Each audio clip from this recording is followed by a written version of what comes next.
Hello, everybody. Welcome back. I hope you guys are ready to enjoy this day. It is Tuesday, February the 21st. Times are flying, man, but I am ready to have so much fun and to bring you so much fun because you know what time it is. These are the breaks. And these are the breaks. These are the breaks. You know what it is.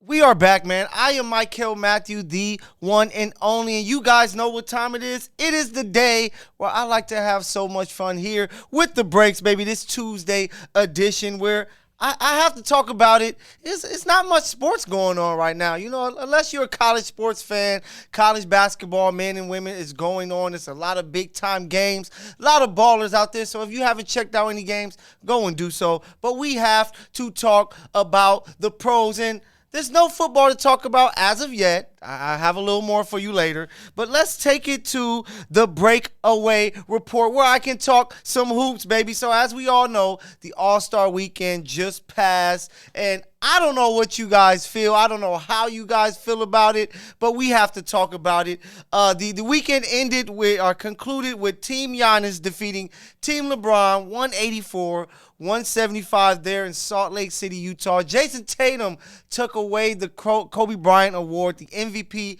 for the All-Star game. 55 points, 6 assists, 10 rebounds. Donovan Mitchell pitched in 40 points, 10 assists. You got Dame, who hit 25 points in the game-winning bucket. He showed you guys that it's Dame time all of time. Don't sleep on him. But chipping in for Team LeBron, Kyrie and Embiid both had 32. But that Celtics duo, they have the best record in NBA right now, and they showed you that those two guys are special because with Tatum's 55, Jaylen Brown pitched in 35 points for the losing team. It is the first time that Team Giannis has defeated Team LeBron James. They were 0-2, but now they got the monkey off of their back. But we got to speak about it.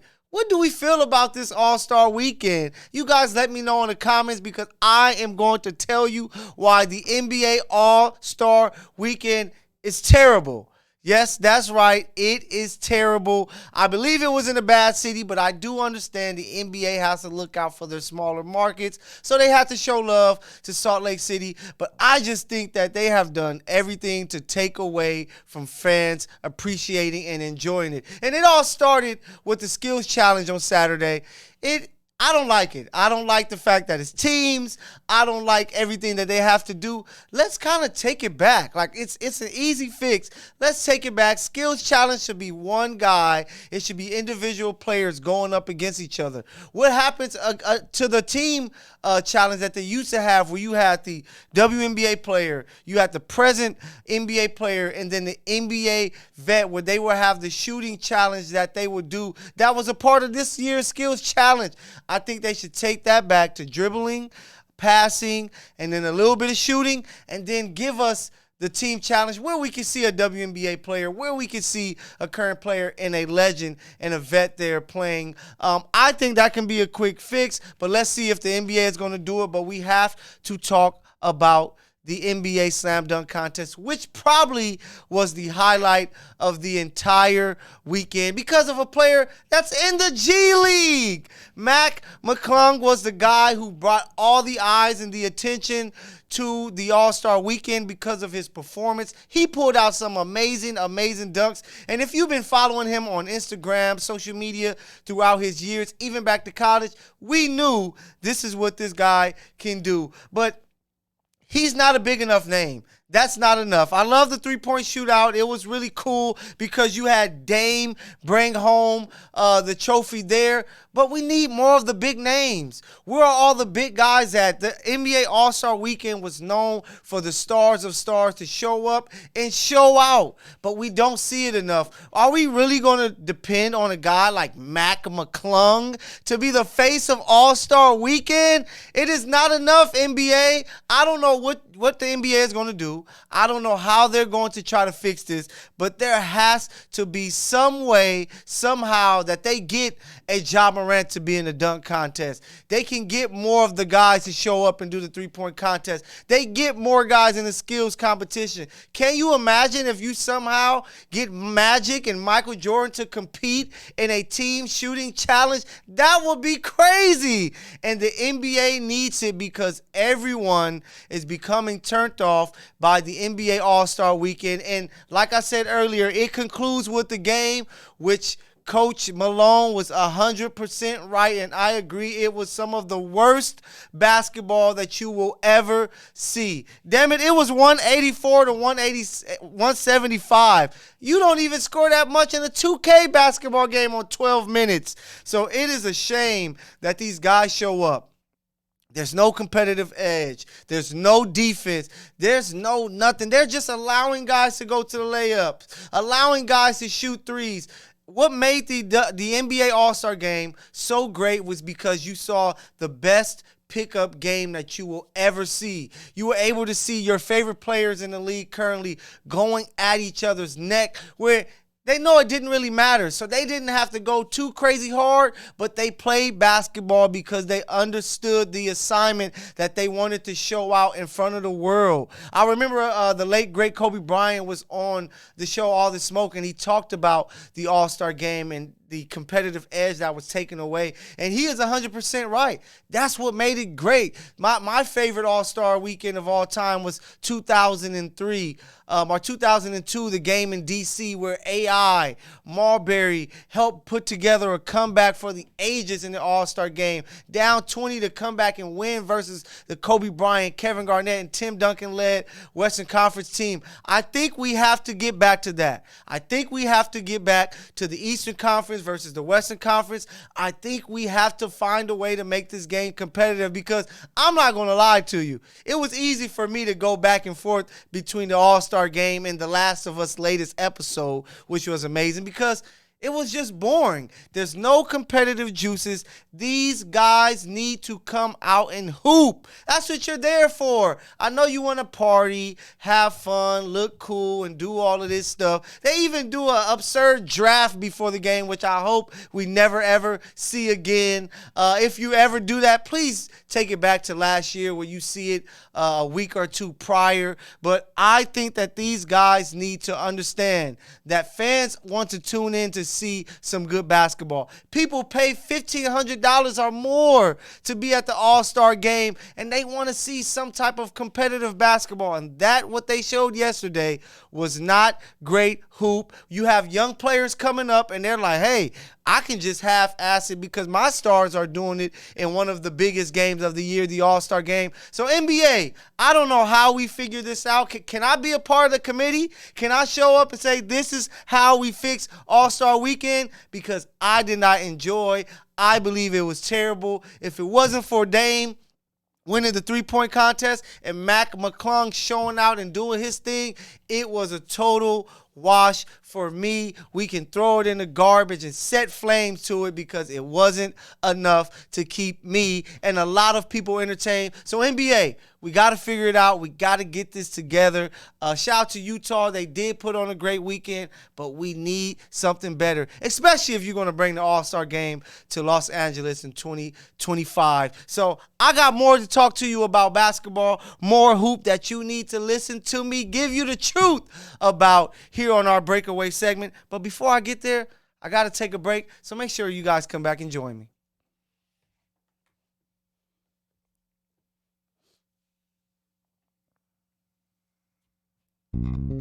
United One Protection Services. With over 30 years of experience, United One Protection Services has more expertise and knowledge than the other security companies combined. Residential, commercial, municipal, or institutional, United One Protection Services does more than just security. We protect your livelihood. United One Protection Services. Basketball.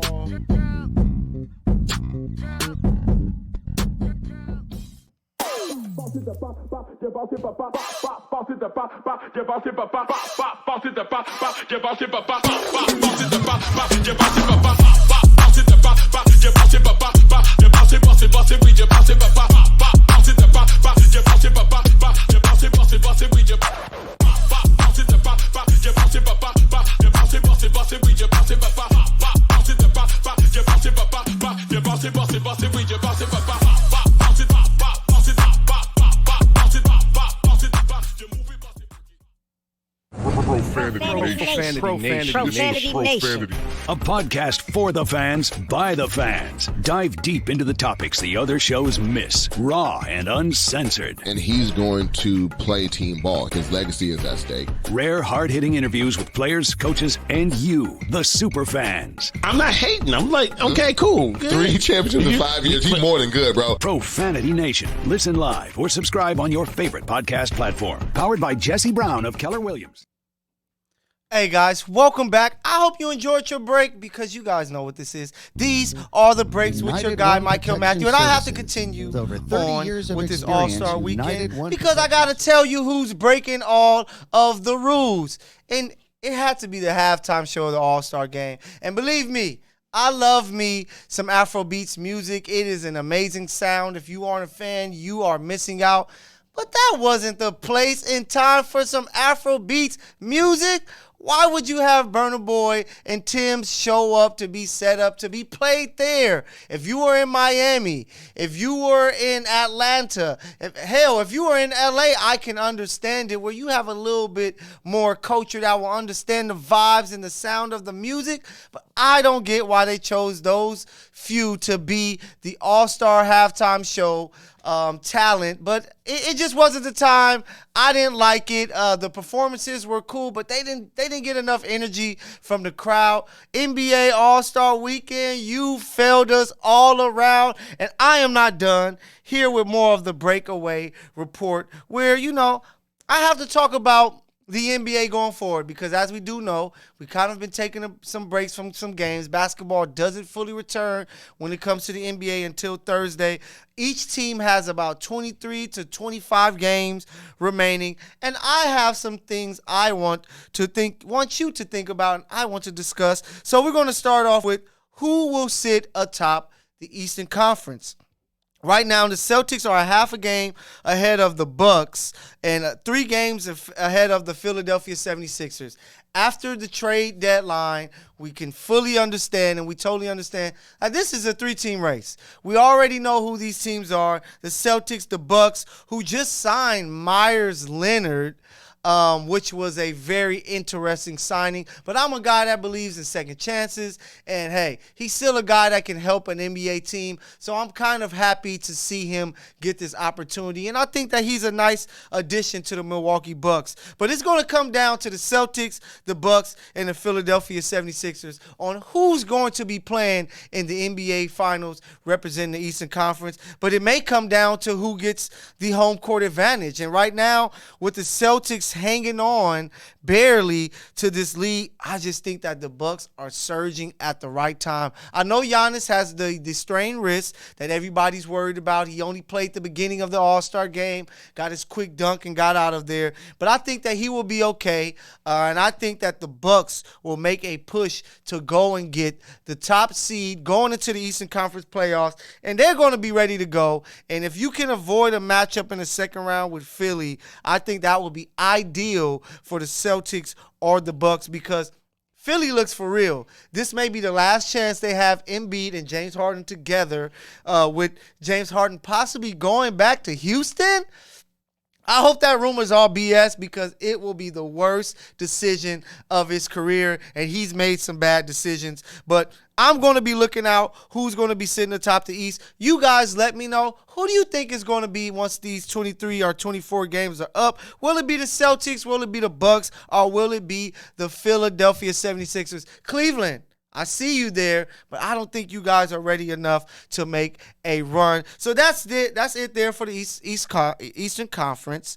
So I got to bring you here to the West Coast. And I got to start off in L.A. because if you heard yesterday the news that the Clippers are going to be adding Russell Westbrook. He's going to be staying here in Los Angeles, but just changing locker rooms, and he's going to be playing for that other team in L.A., the Clippers, who looks like they are trying to put together a run. Maybe they know this may be our final hoorah with Kawhi Leonard, with Paul George. They've been needing a point guard. Reggie Jackson wasn't enough. Get out of here. John Wall didn't bring what they thought. Get out of here. Now it's going to be up to Russell Westbrook for Russ to make his presence felt with that team. And Laker fans, don't hate me for this because I'm one of you. I'm part of that Laker Nation. But I think that this is a way better fit, and we're going to see the best of Russell Westbrook because, A, he gets to play point guard. There's no arguing with a Coach Vogel about playing point guard or anything like that. He is the clear-cut point guard with Kawhi Leonard and Paul George being two players that mostly play off the ball. Now they can have a guy that can be that guy. And then, you know, you guys have to agree with me. There's no LeBron James. Without LeBron James in this way, it's all on Russ to control that ball, to get it to PG, to get it to Kawhi. They have shooters over there with the Clippers. I think that this was a great, great move for the Clippers, and I believe that it is a great, great move for Russell Westbrook, and I think it can be something that can push this team into the Western Conference Finals because, to be honest, for Russ in his career, this may be it. If he doesn't perform and do what he needs to do and show out and play the basketball that we all know that he can play, why would a team give him another opportunity next year? You know, you don't want to put him on a team where you're trying to rebuild because he's going to take away minutes and he's too big of an ego with the young guys. You don't want to put him on a championship team because if he couldn't do it with LeBron and AD and then can't do it with Kawhi and PG, why have him? So this is a big, big moment for Russell Westbrook and his career. If he doesn't ball out, we could be looking at the final NBA season with Russell Westbrook, Mr. Triple-Double himself, being on the NBA floor. And believe me, he is going to be ready to go for the Clippers. He's going to be happy to be at home. The media, yes, it's LA media, but we all know it is not the same when you play for the Clippers or the Lakers. So I think he's going to take advantage of that, and he is going to ball. So to keep it LA, I'm going to have my eye on the Lakers, of course, like the rest of the NBA world will, because the Lakers are going to be looking to finish strong. They aren't too far off from the 10th seed, which will get them in a play-in. Hell, they aren't too far off from the 6th seed, which they could avoid a play-in game all in all. But, you know, they finished their last game before the break. They dominated the Pelicans at home, 120-102. It was the first game that we saw the new-look starting lineup, D'Angelo Russell, Malik Beasley, Jared Vanderbilt, LeBron James, and Anthony Davis, and they looked amazing. I was in the building, and everybody just, the energy was different. The team played with more, like they had more youth. They had more shooting, the athleticism. It just looked like a completely different team there. The energy in the crowd was really, really great, and people are expecting the Lakers to make a push for the playoffs. And I'm telling you this, other than maybe Phoenix and other than maybe Denver, I feel the Lakers can beat anybody in a series. So if they're able to somehow, some way avoid those two teams, that the Lakers can get into the conference semis. And if they do that, that means that they balled out to finish the season. That means that their momentum is going. And hell, it's LeBron, it's AD. If they're healthy and these young guys are balling, the Lakers can actually make a run for the NBA Finals. I know, I sound crazy, guys, but it's LeBron James. How could we not believe in the all-time scorer in the NBA history? How could we not believe in the guy who has played in 10 NBA Finals? If you can get him a healthy AD, and AD can pick it up and ball like he was doing earlier in the year, and you have D'Lo and these guys. Hell, Mo Bamba coming in to help. The Lakers are going to be a scary, scary team to look out for. Another thing we have to look out in the Western Conference, The Golden State Warriors. How are the defending champs going to finish the season? Steph Curry is injured right now. We know that they moved Wiseman. They're trying to get things together. You still have to look out for the Warriors because the heart of a champion is evident. And we know that that is a championship team with a championship coach. But are they going to make a run? Are they going to be ready to go? Because if they falter, they can even miss the playoffs, which will be crazy that no one ever thought about. But I don't believe they will miss the playoffs. But can they make a run the second half of the season? And can they make a run in the playoffs? Because they are the Warriors, and Steph Curry is trying to surpass LeBron when it comes to rings and join that rare air of 5 championships with a lot of the greats that the NBA has seen. So I know everyone's eyes are going to be there in Oakland. And then, of course, KD. When will he return? Will he be with the Suns soon enough so that they can make a push up the standings to try to finish in the top 2 or 3? Because right now, they're everybody's favorites, or most people's favorites. I know there's the Celtics. I know there's Giannis in the Bucks. I know Denver is the number 1 seed. Jokic may have a chance to be a 3 straight MVPs, which is crazy. But KD and the Suns is a team that everyone is talking about.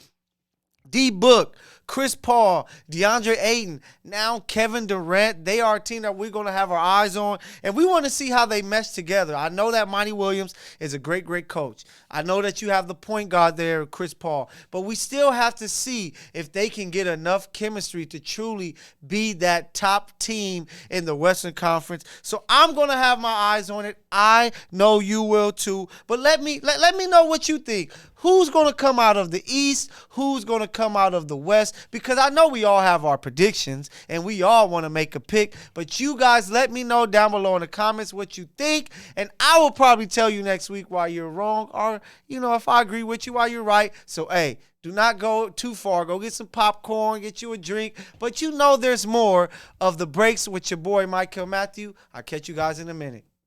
Profanity Nation. A podcast for the fans, by the fans. Dive deep into the topics the other shows miss. Raw and uncensored. And he's going to play team ball. His legacy is at stake. Rare, hard-hitting interviews with players, coaches, and you, the super fans. I'm not hating. I'm like, okay, cool. Good. 3 championships in 5 years. He's more than good, bro. Profanity Nation. Listen live or subscribe on your favorite podcast platform. Powered by Jesse Brown of Keller Williams.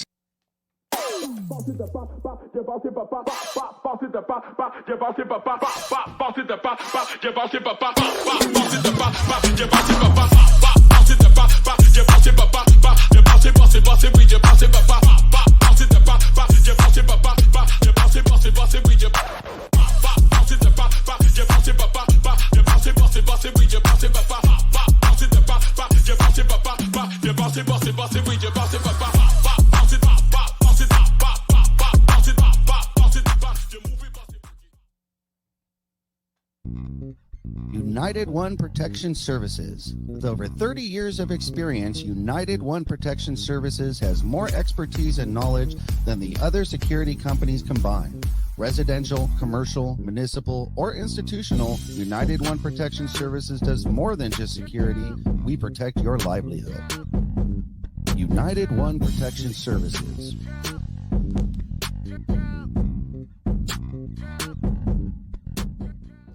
Welcome back. These are the breaks with your guy, Mykell Mathieu here. And it's Taco Tuesday, so I hope you guys enjoy your Tuesdays. Go out, have fun, get you as many margaritas as you want, but make sure you drive safely. And I hope that you enjoy me here on today. But I have to take us to the gridiron. I gave you all a hoop. I gave you all my thoughts, and I have a little more to say.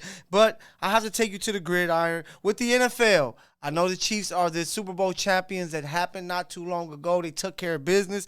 But it is that time. Franchise tag time, as the NFL franchise tag deadline is going to be March 7th. So we have some big-time names for certain teams that are going to be looked at. Are the tags going to be slapped on them? What do the Cowboys do with their backfield, Ezekiel Elliott and Tony Pollard?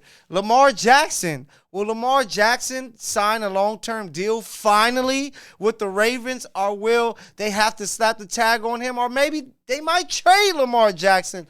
Who knows? When it comes to the Kansas City Chiefs, will they be able to sign left tackle Orlando Brown to a long-term deal, or would he have to play another season on the tag? It is something that we all of us NFL fans are going to have to be looking out for. So make sure that you guys remember, March 7th is the deadline. You're going to hear all about it on all of the sports platforms about, will they tag this guy? Will they tag this guy? Will it be this type of tag? Will it be that tag? Everybody's going to have their eye on it in NFL world with the NFL completed a season and the Chiefs being the Super Bowl champs. But that wasn't it, everybody. There was more football that was played. The XFL, it has returned. The Rock was there. He was at every game. I don't know how he did it. What type of jet is he flying, which is crazy, but you had some XFL football. If you missed it, make sure that you guys go out and check it out. Support.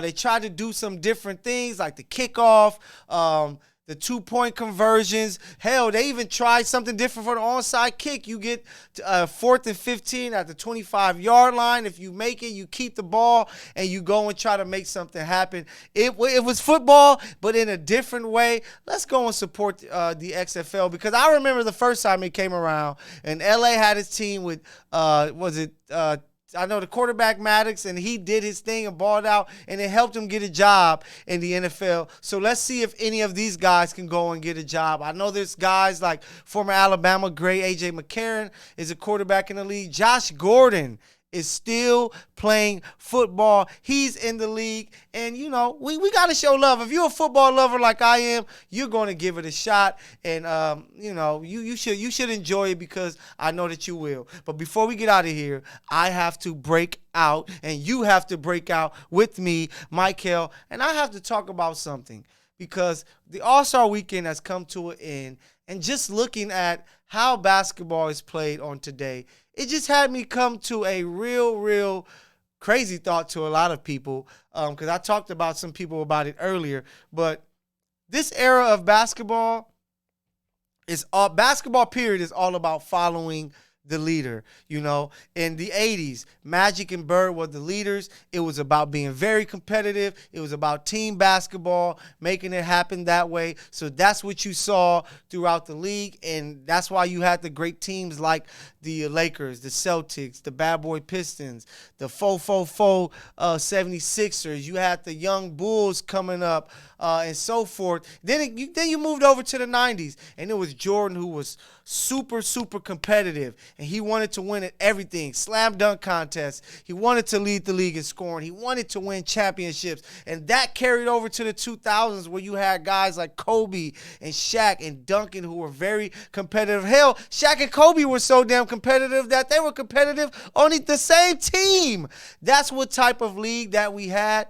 But it all started to change. And I hate to say that the change's name is a guy that I truly respect, that we all truly respect, and his name is LeBron James. LeBron James has brought so much fun. He has brought so much player control to the league, but he has also helped bring it to the non-competitiveness ways that we see today. He didn't do the slam dunk contest, so guess what? None of the other top guys want to do the slam dunk contest. He doesn't take the All-Star game serious, so guess what? Nobody else take the All-Star game serious.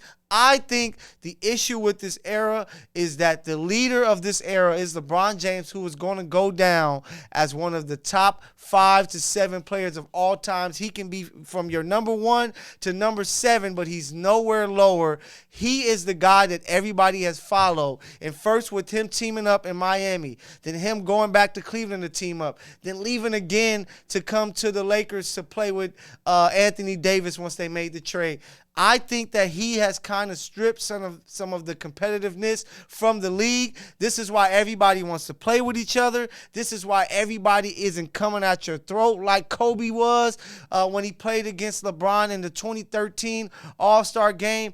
I think that LeBron is a big problem, and he was the guy who made the basketball era look like this. So hopefully a guy like Ja Morant can change that. Someone who's very competitive. And we can see more competitive basketball, especially in next year's All-Star game. But we still got a lot of NBA season to go. I hope that you guys enjoyed me on this Tuesday.